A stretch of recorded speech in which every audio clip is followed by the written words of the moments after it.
चार का ताल्लुक अफगानिस्तान से बताया जाता है और इतलात ये भी हैं कि दहशत गर्दों के कब्जे से भारी तादाद में असलहा और बारूदी मवाद जो है वो बरामद किया गया है। मज़ीद तफसीलात जान लेते हैं, वकार हुसैन हमारे साथ मौजूद हैं। वकार, अपडेट कीजिएगा, किन किन इलाकों में ये कार्रवाई की गई रेंजर्स की जानिब से?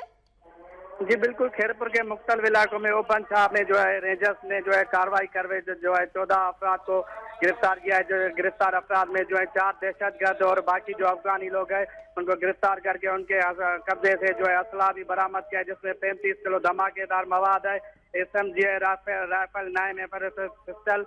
और रेंजर का ये कहना है कि मुहर्रम के दौरान ये दहशतगर्द जो है बड़ी दहशतगर्दी कर रहे थे, जिसके बाद हमें इंफॉर्मेशन मिली, जिसके रात देर से जो है वो छापा मार कर दहशतगर्दों को गिरफ्तार किया गया है। जी शुक्रिया वकार, आपने अपडेट किया।